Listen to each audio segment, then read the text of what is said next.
Come along, dear.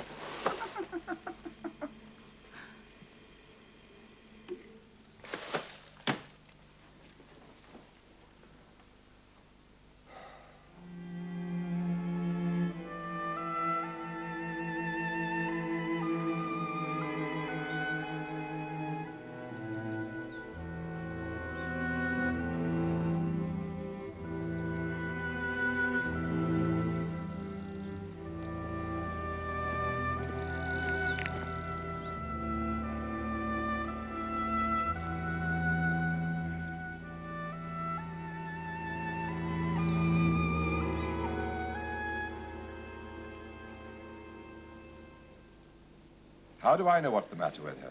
Dementia precox, I expect. What does that mean? Space to let. Bubbles in the think tank. It's not funny, Dad. No.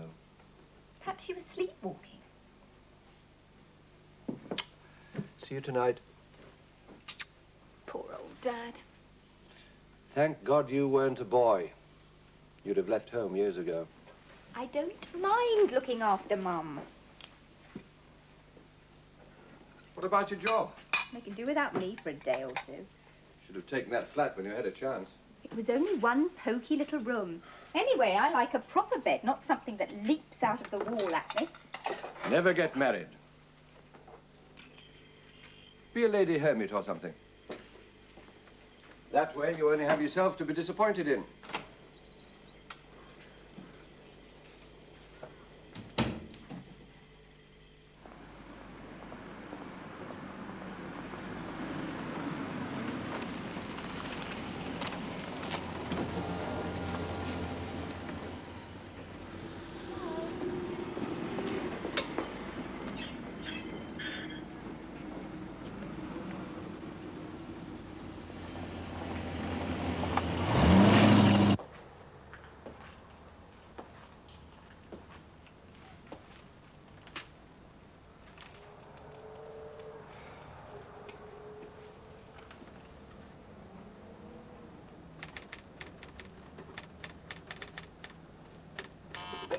Ask Miss Petrie to come in now, please. She's all yours, Cupcake.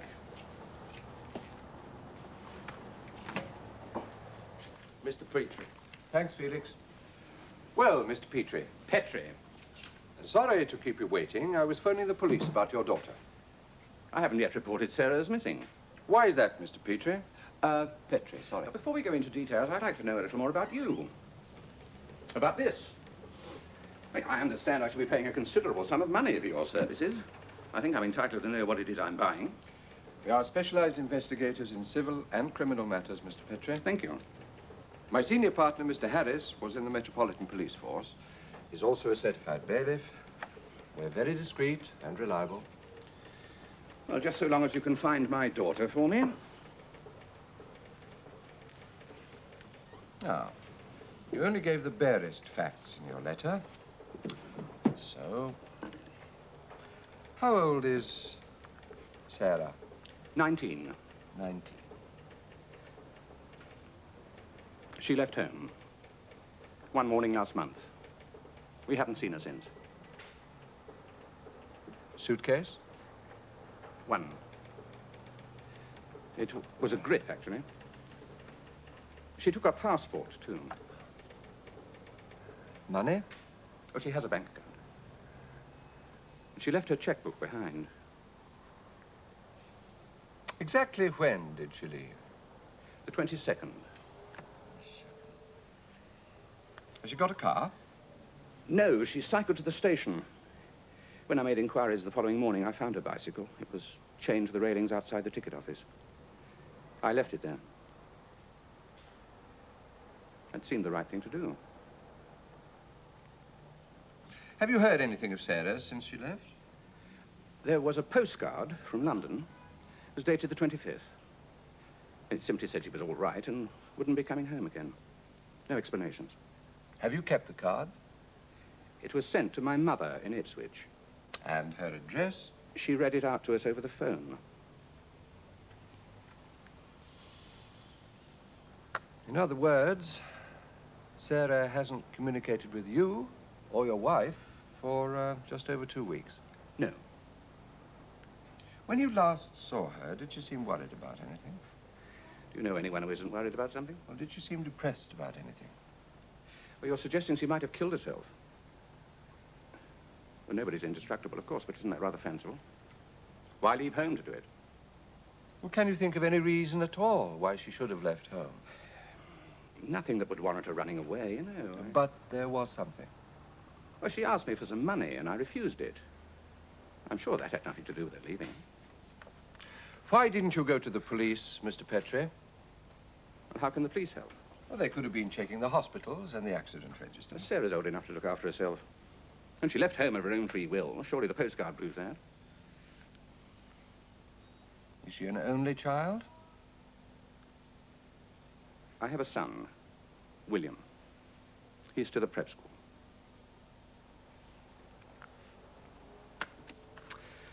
Now, I must ask you some questions about Sarah's personal history. You may object. Such as? Does she owe money? Has she a history of mental disorder or drug addiction? For God's sake, Aaron. What are her relationships with men? Does she have a criminal record? She only left school a year ago. Right. Let's start with her friends. She's a rather solitary child. Is she bright academically? Reasonably so, yeah. Could she have got herself involved in some sort of student unrest? She has no interest in politics. Neither does she have a history of mental illness or a criminal record. As for drugs, I couldn't say. Does she have a job? My wife runs a riding school. Sarah helps her with that. She gets a weekly wage. And you? I beg your pardon? Your job? I'm a civil servant. Central Office of Information.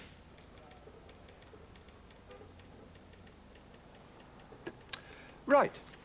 I think that's all I need for the moment. So what happens now? Well, we make a few preliminary inquiries and then get back to you within 24 hours.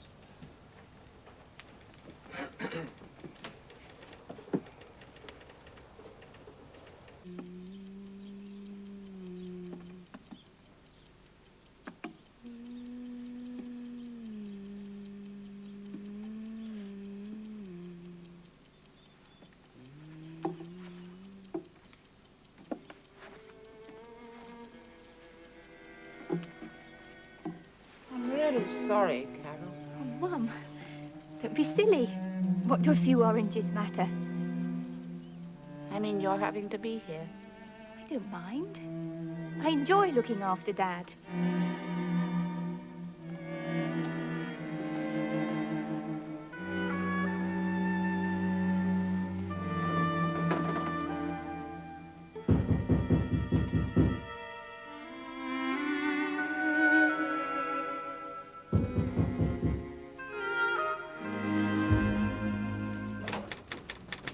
Get me Dr. Westerby, will you, Felix? Then come in.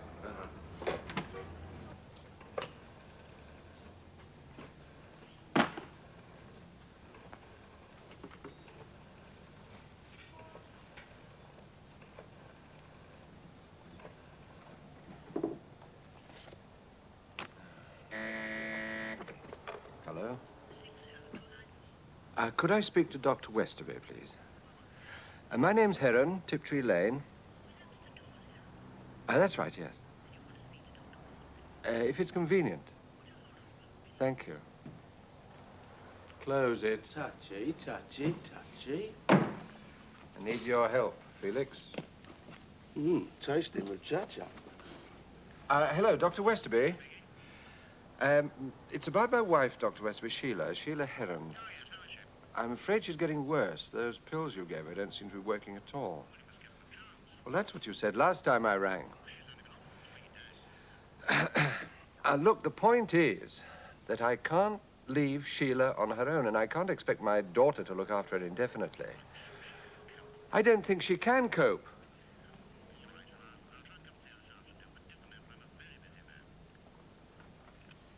Oh, don't put yourself out. If that patronizing old bastard was a building, it'd have been condemned years ago. Little lady poorly again, is she? She'll survive. She's good yeoman stock. Well, you make her sound like a soup. What's your problem? It's Petrie's mother. I want to talk to her, and I haven't got her address. Nina Cope Gregg. Yes, she recommended him. Yeah, we handled her divorce 3 years ago. She knows the Petrie family well enough to recommend this agency. Chances are she'll know where his old mum lives too. Have we got her address and telephone number?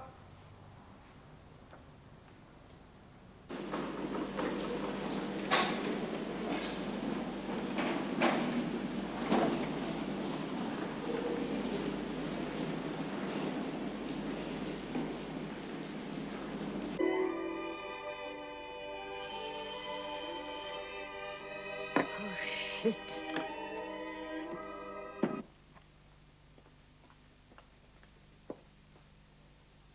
Mrs. Petrie? Come in, darling, come in. My name's Heron. How do you like our lift? Sometimes it has convulsions and gobbles people up. Mrs. Petrie? Don't look so bewildered. I've been expecting you. Oh? You shouldn't have asked Nina Cope Gregg for my address. She's known as Lady Gossip. Now, I can give you 5 minutes, darling, and that's all. I've got some people coming. Do you appreciate the art of Bacchus? Are you offering me a drink? I'm having vodka martini. Oh, that sounds fine. The secret of my longevity, darling, will be yoga, plenty of sex, and vodka martini. Well, it's quite a collection.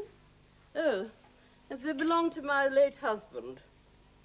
Cyril was an intellectual. Oh, I do hope you're not an intellectual, darling. In my experience, intellectuals are either terrible in bed or celibate. Bottoms up. Cheers. Thank you. I always say a man only needs a sense of humor and good working parts to be a success in life. Unfortunately, Cyril had neither. Are you marvelous in bed, darling? Oh, dear. Now I've shocked you. Are you trying to? I expect so. I rather got into the habit with poor Cyril. He was so easy to tease. Mrs. Petrie, your son came to see me this morning, and he wants me to try and trace your granddaughter. Yes, I know, darling. Huh? Lady Gossip told me. I must say I'm rather surprised. I'm quite sure Nicholas doesn't approve of private detectives. I expect he was in one of his tight-lipped moods, was he? He was rather evasive, yes. Yes. Nicholas has never been entirely honest about anything in his life, as one of the things they taught him at Harrow. He certainly didn't want me to come and see you. Now, why ever not? Well, perhaps he wants to protect you. That I doubt. I have no illusions about my son. He's thoroughly devious, and that's another thing they taught him at Harrow. Apart from the postcard, have you had any further communication from Sarah since she left? Not a word, darling. It's all so terribly strange. I mean, she's not at all the sort to do anything impulsive or silly. Who's that in the photograph with Sarah? That's Evelyn, her sister. My word, it's hotter than a jockey's bum in here. Aren't you hot? Well, Mr. Petrie told me he had a son. He didn't mention a second daughter. Well, it upsets him to talk about her. Evelyn died 3 years ago. Ah. How did Sarah take that? Well, she's such an introverted child, it's rather difficult to tell what's going on inside. She seemed more upset by the move. Move? Well, yes, they lived in Murdoch then, in Suffolk. Evelyn is buried there, and we all go down once a year to tidy up the grave and so on. It's rather morbid, really. Have you still got the postcard? Ah, yes, now. Here we are. I'm afraid I dropped it in the bath, darling, but you couldn't have read the postmark anyway, and you can keep it. Oh, thank you. And now I'm going to turn you out. My bridge coven gathers here this evening. It takes me at least an hour to get my war paint on. Do you play bridge? I'm afraid I cheat at cards. Well, doesn't everyone? It's the best cheat who wins. Now, come and see me any time you like, but not next month. I'm going on a cruise.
Perhaps she left because she was overwhelmed by boredom. We know why she left.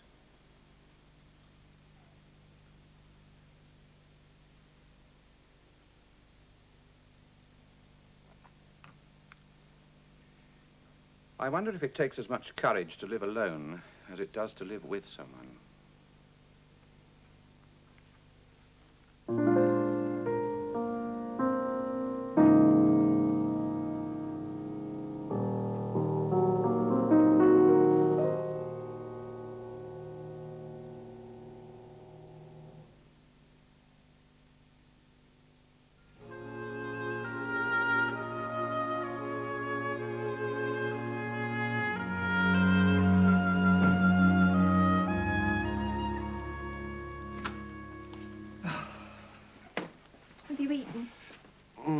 later.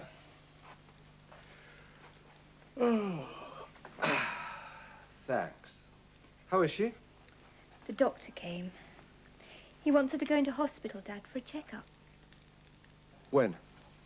Tomorrow. Oh, Christ. Does she know? Yes. She's all right. She took it very well. I'll go up and see her. Not just now. She's asleep. She'll be all right, Dad. Thanks.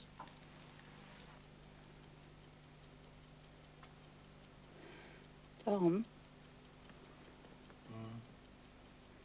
I'm not scared, you know. Did I ever tell you about my one and only visit to St. Paul's Cathedral? It was years ago. It still makes me shudder. What happened? The worst possible thing that could happen to a prim little schoolboy with no sense of humor. I farted in the Whispering Gallery. Just imagine. All those tourists sitting there with their ears to the wall. Oh, Tom. You never told me that. It's the most shattering experience of my life.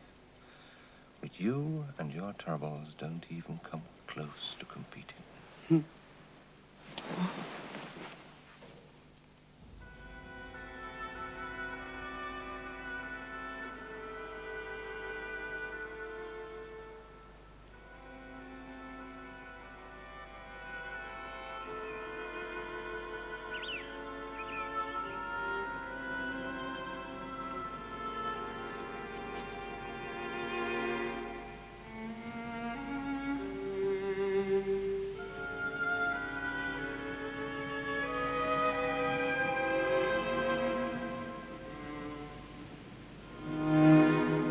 Now, I'll admit this fella's not very lively, but he is polite. He'll hold your hat and coat. So, what do I hear? The Monarch of the Glen, this one, with mop. Do I hear 50 pence? I do not. Come on, somebody be brave. 10, thank you, sir. First and last of the big spenders here. 20, thank you. 30, 40, 50, back to where we started. Are we all done at 50? Excuse me. 55, thank you, young man. Up to you, sir, on the left, but he was against you at 55. You all done? All done. Thank you. Your name, sir? Excuse me. Right, ladies and gentlemen. Excuse me, do you know Mr. Williams? Yes, sir. It's the gentleman in the grey suit. Very nice master figure with a pipe. He's far too young to smoke. What do I hear? 50 pence. It's not a bid, sir. That's an insult. Can we start at £2 somewhere, please?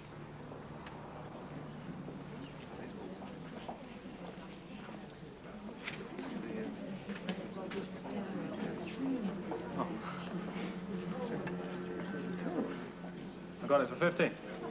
I'll mark it up to 80 in the shop. Knock 10 off for trade. It's a nice little profit there.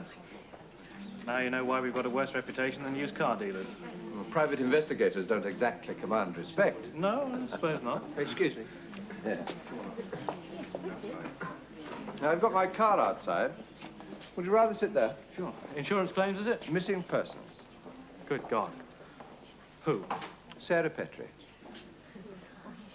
Sarah? You know who I mean? I know who you mean. Well, it seems she left home about a fortnight ago and hasn't been seen since. You know, I've had nothing to do with the Petrie family for 3 years. When I spoke to Sarah's grandmother, she told me about the sister, Evelyn. Now, this morning I went up to Murdoch churchyard. There are fresh flowers on her grave.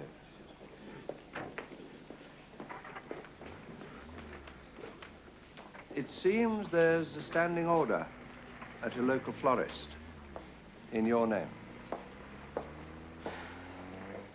Evelyn and I were going to be married. I'm surprised the old girl didn't tell you that as well.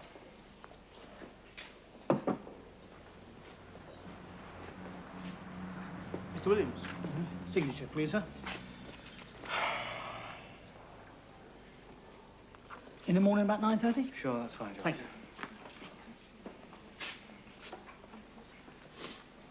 Is Sarah engaged? Not that I know of. Why? History repeating itself. Did Evelyn run away from home as well? In a manner of speaking. We were going to live in Faversham. Evelyn liked Kent. He didn't like it, of course. Too far away. He? Daddy. Mr. Petrie.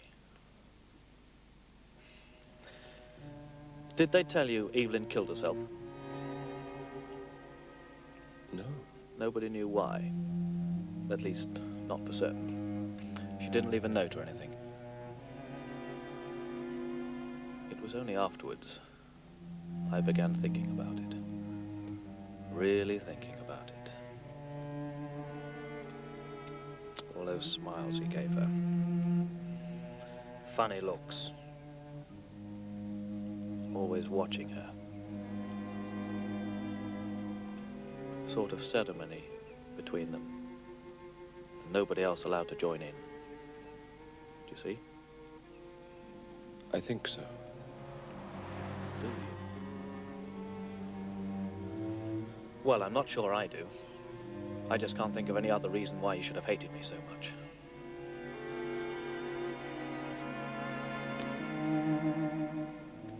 She bought 3 rolls of sticky tape. Made a sort of parcel of her flat with herself inside it. Then she turned on the gas and sat by the oven, swallowing pills and whiskey. Had to send the wedding presents back, of course.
What's the matter, Dad?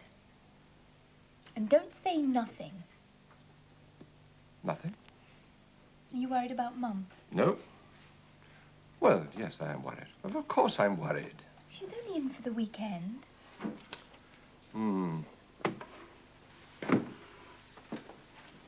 What? What? What's it like, this place?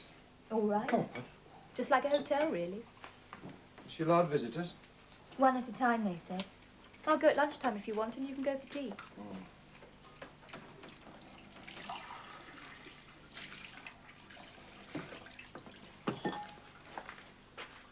Something to do with Mum? No. Lock up, will you? I want to do a bit more reading.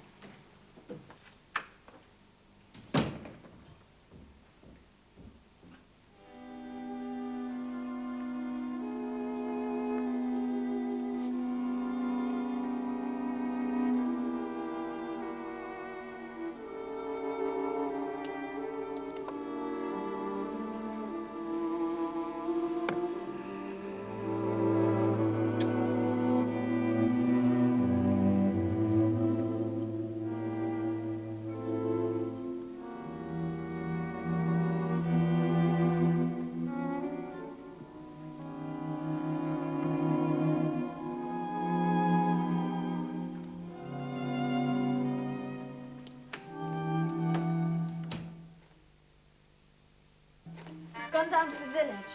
Run out of paint. I should have telephoned. Perhaps your mother's at home. I'm sorry, she does a pony class on Saturdays. Well, this is no use to me. Now you're home again. Someone should have told you I'd come back. Oh, they did. Your father left a message for me at my office. And you've come to check I really am here? Just for your records? Something like that. Where did you go? When you ran away? Just for my record. I didn't run anywhere, I just went. Rather suddenly. I've always done things suddenly. If you must know, I went to a grubby little place in Chelsea, a guest house. And came back when your money ran out. I came back after I had time to think about things. Do you need any help, Sarah? What for? Yesterday, I spoke to John Williams. Do you remember him? Of course I do. The man Evelyn was going to marry. I asked him why he thought Evelyn killed herself. Now, he said it was her inability to choose between the two men she was in love with. Look, I know all about that. Mummy told me. It's not such a big deal. Your mother told you? She got panicky in case Daddy was playing around with me. I think she was a bit peeved I wasn't more upset. Oh, and that's why you went away, to think about it. Bloody cliches. God, it's so boring. You're so bloody transparent. To answer the question you didn't ask, Daddy hasn't touched me. Not yet, anyway. Not yet. Look, it's our business, isn't it? What happened to Evelyn belongs to us. Me and Mummy and Daddy.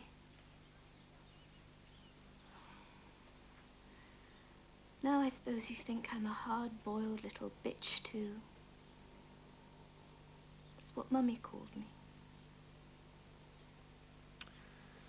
Sarah, you said not yet. Now, that means you think something could happen. But it's all right. Honestly, I'm not a child. I can cope. Can he? Now, look, don't you think it would be a good idea if you moved away from here? Then you'd be able to say never instead of not yet. I like it here.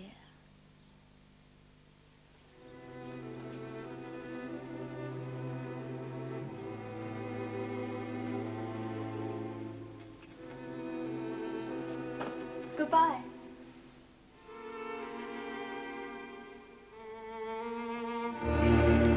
Sad, this. Yes, that's all Felix could rustle up about the girl.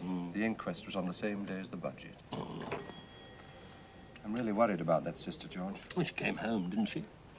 You're an ex-cop. You must have dealt with cases like this. One or two. Doesn't usually get that far. You can check it out with the Home Office figures. I've been to 3 libraries this week, not a damn thing. About 100 books on social welfare, hardly anything on incest. All I managed to find out was that it didn't become a criminal offense until 1908. Shouldn't be one now, either. Oh, come on. Listen, kids under 16 and the mentally subnormal already protected under the Sexual Offences Act and the rape laws. All the incest law does is to protect consenting females of normal intelligence over 16. Not much sense in that, is it? What do you mean, consenting? Oh, don't be so bloody naive. Oedipus was perfectly happy with his mum until some busybody interfered. Suddenly you're an expert. Half the time, it's probably the girl who seduces her dad. Well, all right. But they're still the victims, aren't they? Whether they're aware of it or not. Are they? A lot of advantages in being singled out from the rest of the family, you know. Oh, go on, Daddy, buy me that new dress or I'll tell Mummy what you did. No, it's the father who's the victim, mate. He's the one who has to pay the price for the girl's silence, even if he is having it off with her twice a week. Makes me sick to my stomach, think about it. Most men fall in love at least once during their lives. A lot with women. A few selfish buggers with themselves. And a few like me with other men. And some men fall in love with their daughters.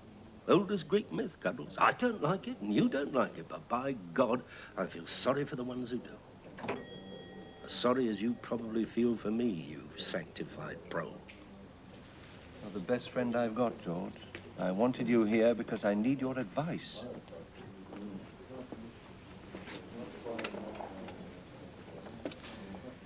May seem like over-dramatizing to you, but I think that girl's in moral danger. We're not paid to moralize. Never venture into uncharted waters, Tom. Now, drop it, mate. Back off. Case closed. I mean, it's their business, not ours. And Why do you think he came to you in the first place? By paying for you, he's in control. He can stop you any time he likes. Can't do that with the coppers, can he? I mean, once that bloodhound let loose, there's no stopping it. Well, all right. Perhaps one day computers will do our job. Just feed in the information, hey presto, instant solution. That's nice, that. But until then, you can't just press a button in a human being and wipe the tape clean. I'm involved, George. Harris, my old teacher, used to say... Don't interfere, you told me. Never look back, he'd say, clouting me across the ear with his church times. Could be something very nasty right behind you. For Christ's sake, I think the man's having sex with his daughter, or at least I think he's liable to try it. Right, you think. Okay, there's no proof. But I happen to believe that an essential part of a private investigator's job is to be true to his hunches. Hallelujah. Thus spake Heron in tones of ringing insincerity. Look, Tom, our work is a bed of broken glass. We tread fastidiously. We're bloody cats. We look out for ourselves. Well, I'm sorry if I haven't said what you were expecting to hear, but if you want to take this to the police, you're going to need a lot more than a few vague suspicions. It's a very serious charge. Now think about it, okay? We'll talk again on Monday. I can't think about anything else.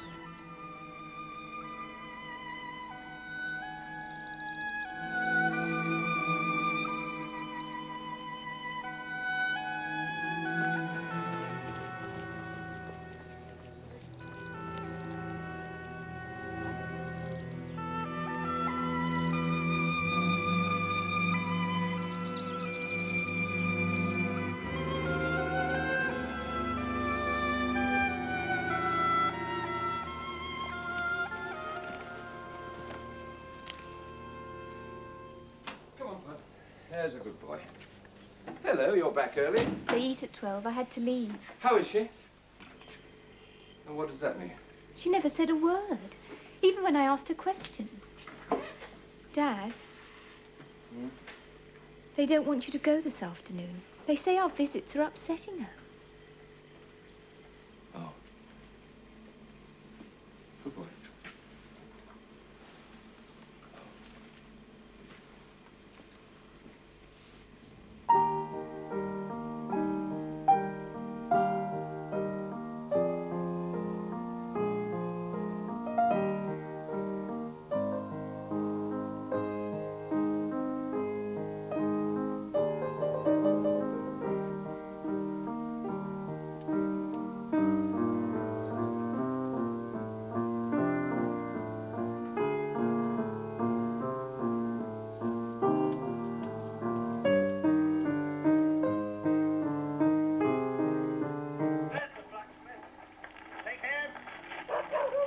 All right, Spud, good boy. Go and see who that is, will you, then?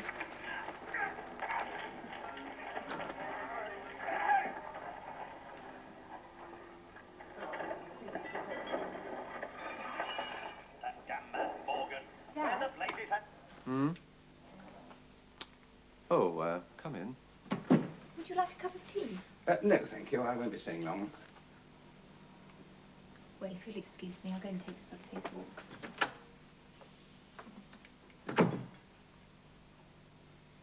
You came to my house. As a civil servant, I can appreciate the desire to tie up loose ends. It's very conscientious. Look, we've had a long talk with Sarah. She's been very silly and given us a fright, but she's safe now. I no longer require your services, Heron. I gave up paying for your time when Sarah came home. I imagine that private detectives are committed to the cliché. Is pestering ex-clients a cliché situation with you? I know about Evelyn. What the hell do you think I'm doing here?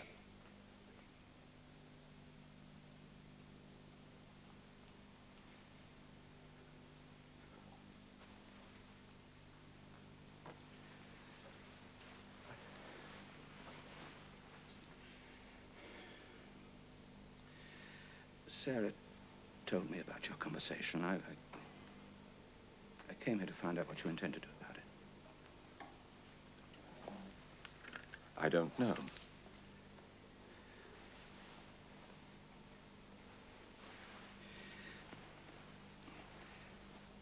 After Evelyn died, I tried to kill myself. Twice. Lack of stamina, you might say. I should have gone on trying. After all, she did it. Why couldn't I? I had a breakdown instead. The easy way out. That's when I told my wife. I almost begged her to go to someone. I mean, anyone. Police, doctor, friends, anyone. Well, she wouldn't, of course. I mean, she couldn't. She knew it would ruin me, socially as well as professionally. I mean, she knew what it would do to the children if I went to jail. So she said nothing.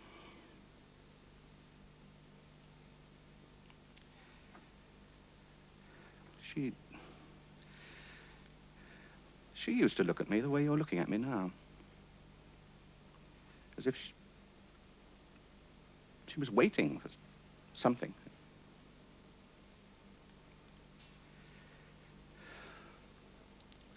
Tell me what you're waiting for, Heron. An apology? Explanations? Remorse? Well, I do feel that. I feel remorse. I've been living with it day and night for 3 years. I should go on living with it for the rest of my life.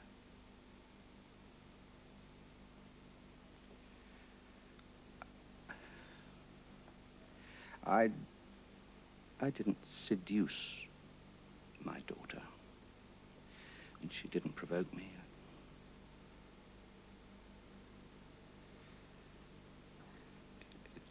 It just happened. In one moment, there was a little girl kissing me goodnight, and suddenly there was a woman kissing me goodnight. It just happens.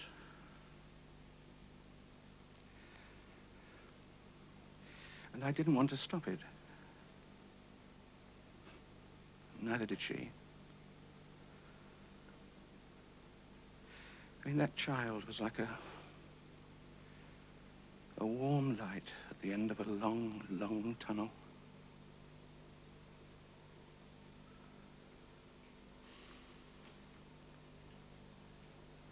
Wish to God I'd never set eyes on you.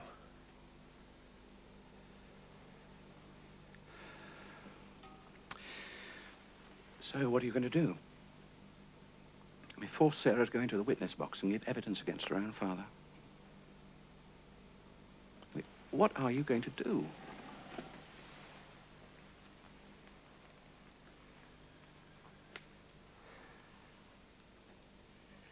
I feel sorry for you, Heron. Genuinely sorry. And either you go to the police and ruin my life, and maybe Sarah's too, or you say nothing. And I've seen what that choice did to my wife.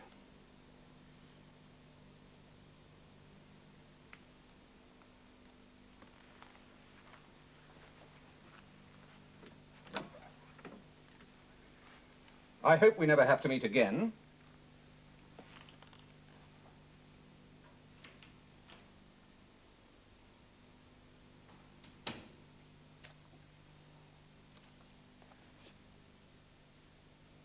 Good grief, look at Mum's hat. Where was that? Dad? You look whacked. Dad, bed.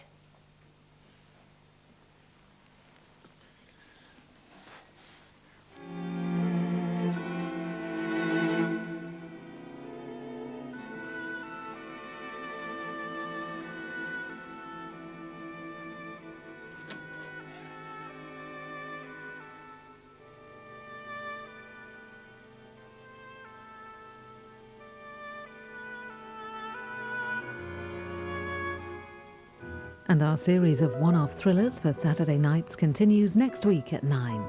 Right now, though, time to leave mystery and suspense far behind.